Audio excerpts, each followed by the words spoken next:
Libro La esposa del pastor.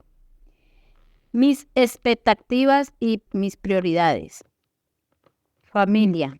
Cuando hablamos de nuestras expectativas, no podemos olvidar que aunque somos esposas de pastor, hay otros terrenos que no se deben descuidar. La familia y el matrimonio deben estar siempre en primerísimo lugar porque esto redundará en bendición directa al ministerio. Antes que mis satisfacciones personales que provienen de otras fuentes y por encima de los aspectos económicos, yo debo brindarles mi disponibilidad. Se refiere a estar siempre física y emocionalmente al alcance de mi familia. También son almas y me pueden necesitar. Manejo del nivel de estrés. Se refiere al manejo del impacto que las presiones internas y externas causan en mí. Preguntas como, ¿me siento conectada con todos los miembros de mi familia? ¿Sé lo que está pasando en la vida de mis hijos? ¿Cómo está funcionando cada uno de los miembros de mi familia al interior de ella? ¿Cómo van sus estudios, trabajo, relaciones interpersonales? Mi esposo, ¿cómo lo veo? Etcétera.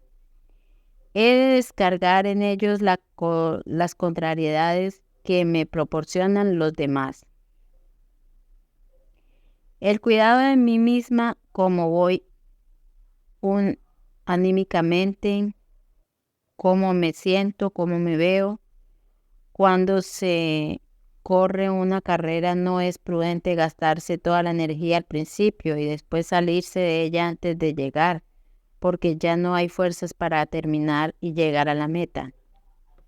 El cuidado saludable de mí misma, de mis fuerzas, de mi cuerpo, de mi mente, el descanso, son exigencias importantes para que tasemos el vigor y la resistencia.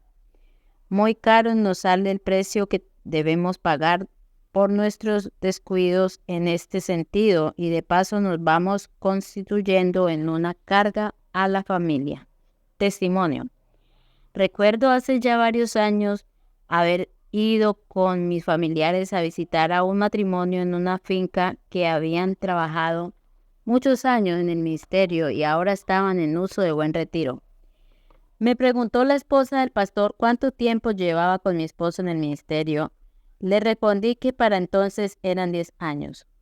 Me sorprendió la respuesta de esta anciana. La considero, me dijo. No sabe lo que le espera, pobrecita. Yo quedé hasta la coronilla del trabajo del ministerio, trabajando como un animal de carga. Atienda aquí y allí a la gente, a mis hijos, campaña y programas. A veces no me quedaba tiempo ni para comer. Los hermanos poniendo quejas de mis muchachos, sus hijos todos inconversos. Todo el mundo entrometiéndose en mi vida, yo no veía la hora de que mi esposo me sacara de ese tormento. ¡Qué descripción tan pavorosa! Le pregunté cuántos años tuvieron en el ministerio. Me respondió, casi 50. Pensé en mis adentros. Qué pesar tantos años tan mal administrados. Muy seguramente sus hijos se salieron del control mientras se ocupaba más de lo debido en las otras actividades. Pero, ¿dónde radicará la raíz de tantos males? ¿Será en el ministerio o en la forma de yo asumir mi función en el ministerio? Aprende a delegar, luchando contra el protagonismo. Somos tan necesarias para Dios, pero el día que faltemos, alguien aún mejor o por lo menos diferente estará lista y preparada por Dios, no para tomar nuestro lugar, pero sí para ocupar el de ella y continuar la labor. Cuando nos empeñamos en hacer todo nosotras, podemos estar negando la oportunidad a otras de desplegar sus dones y habilidades. Igualmente el manejo que demos a las facultades que hemos recibido de Dios en algunos campos, especialmente, hemos de manejarlas modestamente, cuidando que en vez de lograr que las mujeres quieran imitarnos y se sientan impulsadas a desarrollar ellas también sus propios dones, sientan temor de no dar la medida ante nuestra imponencia. Detrás del telón.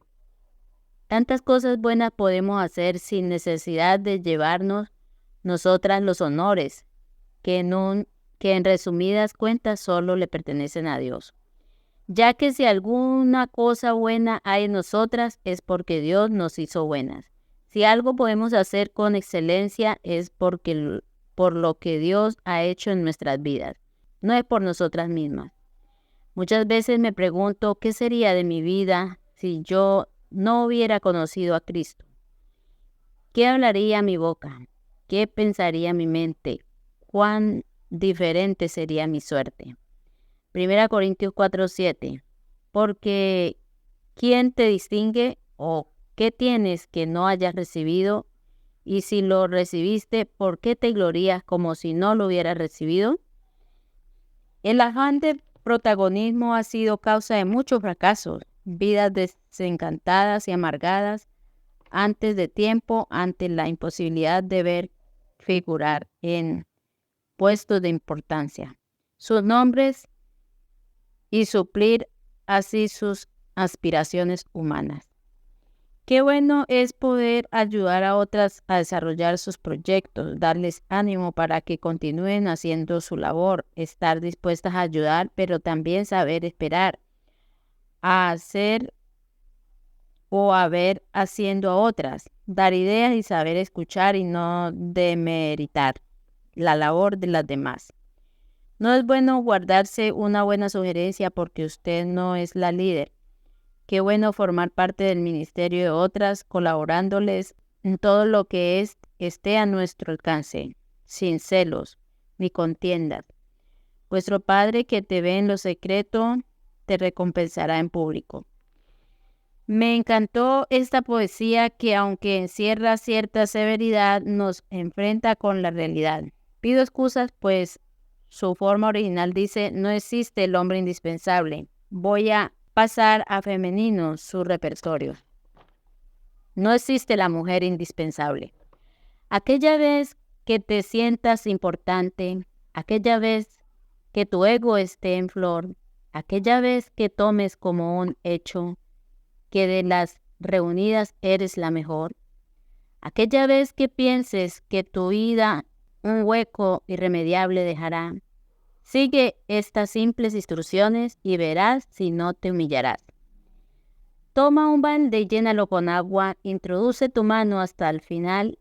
El hueco que dejas al sacarla indicará cuánto te han de extrañar. Salpícala cuando quieras al meterla. Revuelve fuerte y a gusto hasta cansar. Y encontrarás en un minuto que ni rastro quedará de tu agitar. La moraleja de este risueño ejemplo es que actuar de lo mejor es muy loable. Ten orgullo si lo quieres, pero recuerda, no existe la mujer que sea indispensable. Cuidado tú que empieza. Ubica prioridades. ¿Cómo marcarás la vida de tu familia al entrar al ministerio?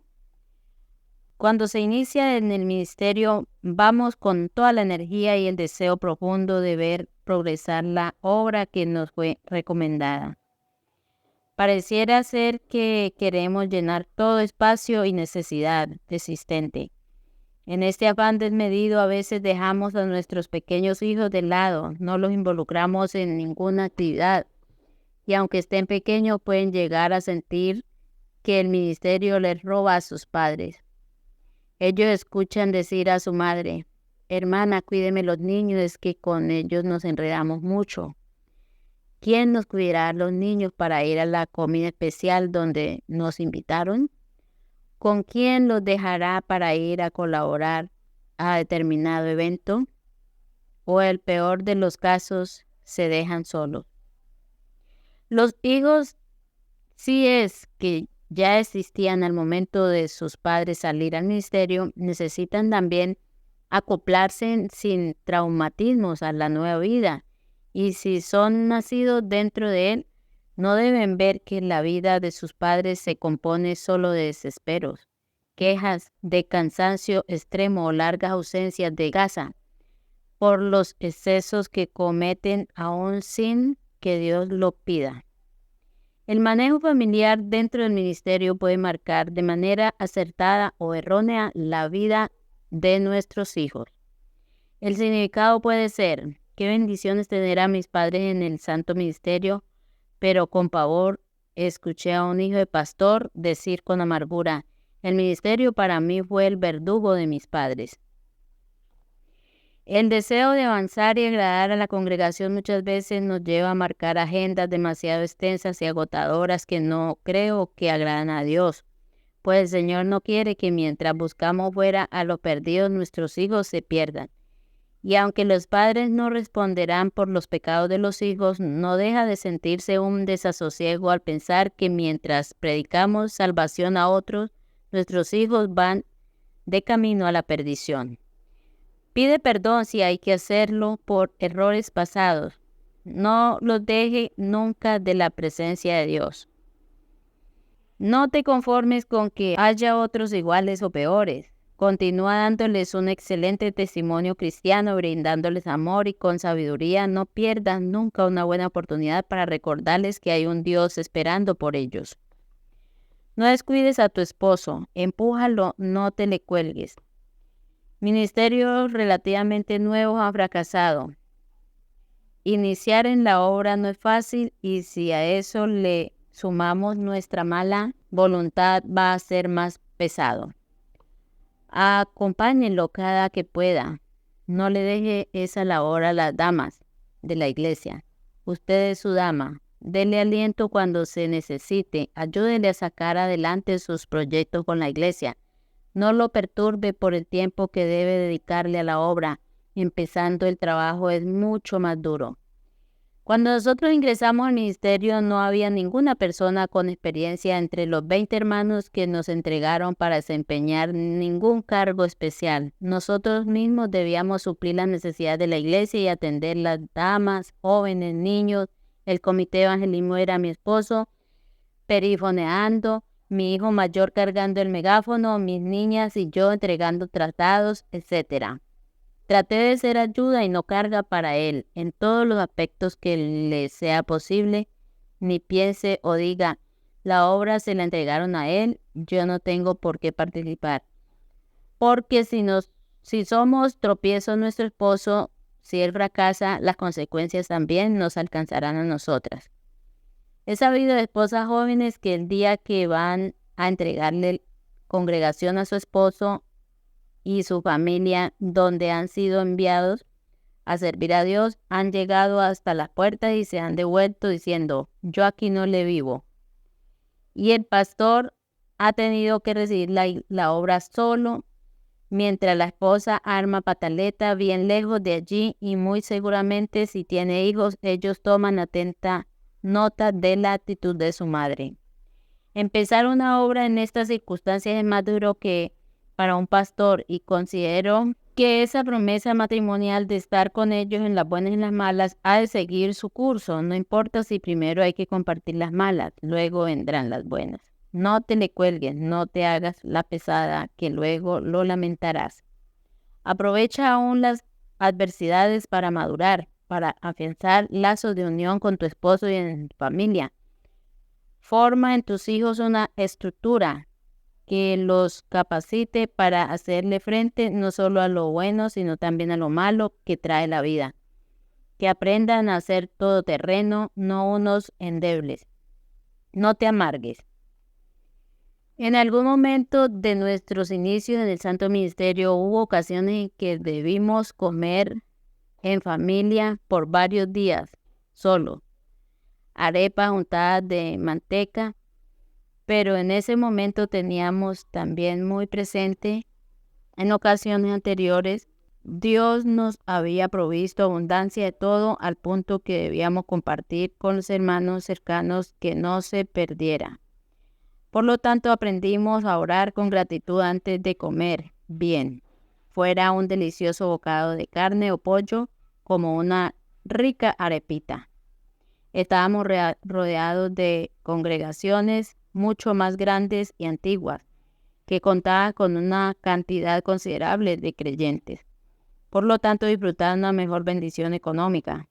Pero pareciera que nuestra pequeña obra se hubiera vuelto invisible, pues la esperada visita de las compañeras de ministerio nunca llegó, y aunque a veces me preguntaba, ¿por qué no se acordarán de nosotros? Esa situación precisamente fue la que me ayudó a apoyarme solo en Dios y a aprender que de Él viene nuestra salvación. Fue así como del otro extremo de la ciudad llegó un hermano desconocido y estuvo brindándonos su ayuda hasta que le dijimos, pase y ayude a otros que estén empezando en la obra. La bendición la lleva el siervo de Dios, no la tiene el lugar si somos fieles a Dios. Él nos hará florecer aunque sea en un desierto. Aprende.